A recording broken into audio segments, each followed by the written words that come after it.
Salut à toutes et à tous, c'est Théo de la chaîne Canal Supporter, très content de vous retrouver aujourd'hui pour cet avant-match qui vraiment retient toute mon attention, j'espère que la vôtre aussi parce que vous le savez tout aussi bien que moi, cette fin de saison du Paris Saint-Germain, voilà, elle perd en intensité, elle perd en piment, en croustillant, et là, la saveur de ce classique, je sais pas pour vous, mais pour moi je retrouve quelques sensations, en tout cas j'ai vraiment envie d'une victoire au terme de ce match, voilà, c'est vraiment un match que je vais suivre avec attention, même si le résultat de ce match Paris-Marseille n'aura pas forcément d'incidence sur la fin du championnat pour le Paris Saint-Germain. On va tout de même analyser ensemble tous les enjeux que cristallise cette rencontre et je vais essayer de vous partager voilà mon impatience que j'ai pour ce match, peut-être que certains sont sceptiques, mais voilà, je vais essayer de vous partager tout ça, vous faire part de toutes les questions que je me pose juste avant de ce match, mais juste avant, voilà, vous connaissez la chanson, si vous souhaitez nous aider, nous soutenir, c'est très simple sur YouTube, voilà, il suffit d'un petit pouce bleu, un petit commentaire si vous voulez participer, et puis l'abonnement qui fait toujours plaisir. Pour vous faire une idée, là on est à 7000 abonnés, l'objectif c'est d'attaquer le mercato en juillet avec 10 000 abonnés. Alors si vous souhaitez faire partie de l'aventure, de la maison, de la famille, tout ce que vous voulez,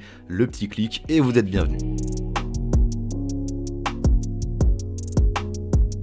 Pour attaquer dans les bonnes conditions, on se replonge un petit peu dans le contexte de ce match, voilà où en sont les deux équipes.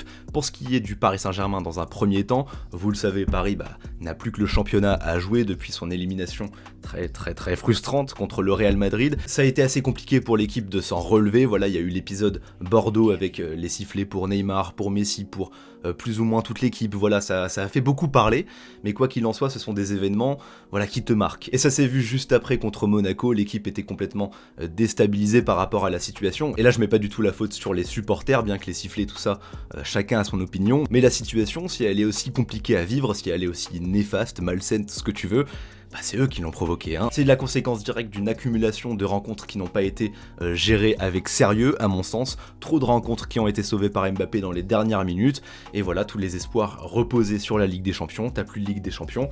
La saison est terminée pour beaucoup de supporters et pour beaucoup de joueurs. Donc c'était dur de se remobiliser. Heureusement, il y a eu la trêve internationale. Toute l'équipe est revenue bien plus sereine. Et ça s'est vu contre Lorient, contre Clermont, où vraiment les automatismes se sont développés, où l'attaque a été inarrêtable. Et enfin, au mois d'avril, tu commences à parler d'une MNM. Ouais, c'est que Lorient, c'est que Clermont, sauf que ces équipes-là, on avait du mal aussi à les battre. Lorient, rappelez-vous, c'était un match très compliqué, on méritait pas forcément de revenir au score, avec Paris qui n'a pas pratiqué un football à la hauteur de son étiquette de favori, et résultat, pour en revenir à ce fameux classique, voilà, le match aller au stade Vélodrome s'était soldé par un 0-0. Et ce résultat plutôt décevant, bon, t'as pas de victoire, mais t'as même pas de but marqué, c'était vraiment pas un grand match de la part du Paris Saint-Germain, mais ce qui m'inquiète le plus, c'est que globalement, ce résultat contre une équipe dite forte, on va dire, de son championnat, ça se retrouve dans la majorité des confrontations qu'a eu à gérer le Paris Saint-Germain. Rappelez-vous, contre Lens, la purge que ça a été, où Paris méritait même de perdre. Contre Lyon, il a fallu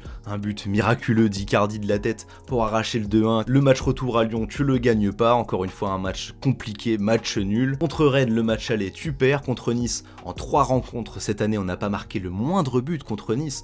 Rendez-vous compte quand même. Voilà, le bilan contre les bonnes équipes de ce championnat, il est très moyen, et encore une fois, j'allais oublier, 3-0 contre Monaco. Donc tout ça pour dire que ce match contre Marseille, tu dois le gagner. Voilà, dans tous les cas, tu dois le gagner, mais cette victoire, ils la doivent à leurs supporters. Là, enfin, au mois d'avril, tu restes sur une bonne dynamique, tu as gagné largement contre Lorient, contre Clermont, voilà, ta MNM marque chacun des triplés, des passes décisives, en veux-tu, en voilà. Très bien, mais maintenant, il faut confirmer contre Marseille, parce que pour l'instant, t'as juste l'impression qu'ils se réveillent maintenant que la bataille est terminée, que voilà, t'as plus de pression. C'est un petit peu comme si on revenait au huis clos, voilà, t'as plus la pression des supporters. De toute façon, tes supporters qui font partie des meilleurs d'Europe, qui tout le temps s'égosillent pour toi, t'as réussi à les écœurer, ils font plus de bruit. Donc non, t'as plus la pression de les décevoir ou pas. Après, comme je vous l'ai dit, après mes débriefs contre Lorient, contre Clermont, moi je suis très content de voir du beau football, je suis très content de rectifier cette anomalie, comme quoi la MNM n'était pas capable de combiner ensemble, où on se disait, voilà, ces joueurs sont cramés, Messi, Neymar, etc. Non, c'est des joueurs qui ont un talent monstre, et quand ils le montrent sur le terrain, forcément que je prends une claque, je prends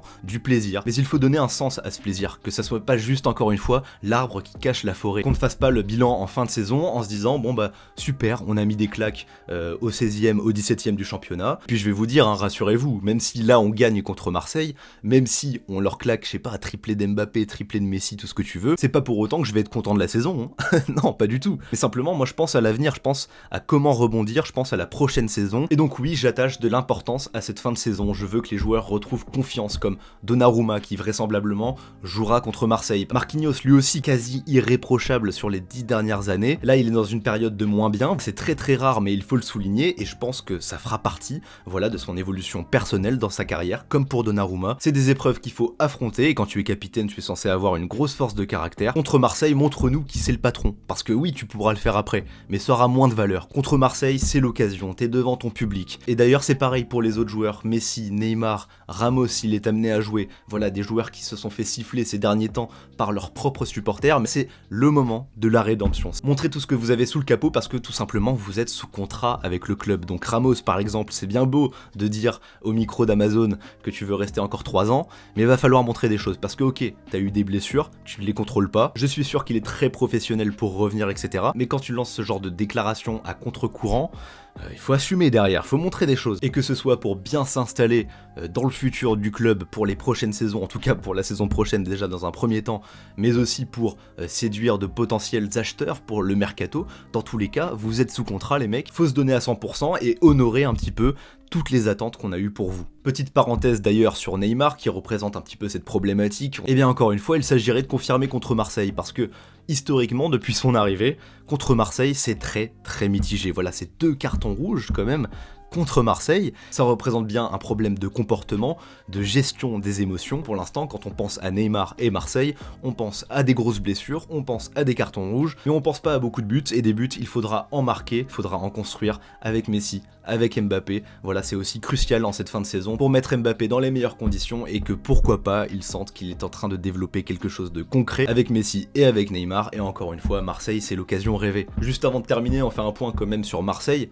Voilà, l'adversaire du Paris Saint-Germain, on en a pas du tout parlé aujourd'hui. Et voilà, c'est une équipe qui est en forme, qu'il va falloir quand même redouter. Au moment où je vous parle, ils s'apprêtent à jouer leur match retour. Voilà, c'est jeudi soir en Ligue Europa. Dans tous les cas, ils ont gagné leur match aller avec un très beau but de Gerson, mais surtout de Dimitri Payet, qui est inarrêtable en ce moment. Ça fait plus d'un mois qu'ils enchaînent les victoires. Ils sont 2e au classement, donc ça rajoute aussi du piment à ce classique. Les joueurs marseillais sont en forme, ils ont le vent en poupe. Et puis t'as des joueurs comme Guendouzi, Saliba, voilà, qui reviennent aussi d'une trêve internationale qui a fait du bien à beaucoup de joueurs parisiens, ça je l'avais dit, mais pour eux aussi, voilà, ils ont performé avec l'équipe de France. Saliba est très solide, aux côtés de Camara, voilà, t'as une équipe vraiment complète qui s'adapte bien à la philosophie de l'entraîneur Sampaoli. D'ailleurs, je vous invite à regarder son entretien avec Samir Nasri, que vous soyez parisien ou non, c'est très intéressant. Et voilà, ça fait tout drôle de voir un entraîneur vraiment investi. D'ailleurs, Pochettino, que vas-tu nous sortir cette fois-ci? Est-ce qu'il y aura une petite prise de risque, peut-être une défense à 3 avec Kimpembe, Marquinhos, Ramos? Voilà, moi c'est une perspective qui m'intéresse, une prise de risque qui va dans le sens de l'équipe, dans le sens du placement de joueurs comme Nuno Mendes, comme Hakimi, qu'on pourrait mettre enfin à leur vrai poste. Tout ça, ça serait au profit d'un jeu plus offensif qui serait raccord avec cette équipe. Mais bon, je pense que Pochettino ne prendra pas le risque et qu'on aura encore une fois le droit à une défense à 4. Mais même comme ça, on peut avoir du spectacle et s'il vous plaît, donnez-nous-en. Voilà pour tout ce que j'avais à dire avant ce match. Si vous avez des informations à rajouter, voilà, des sujets même que je n'aurais pas évoqués, n'hésitez pas, les commentaires sont là pour ça. On se retrouve très vite pour de prochaines vidéos, évidemment. Restez bien connectés, c'était Théo pour vous servir et ciao tout le monde.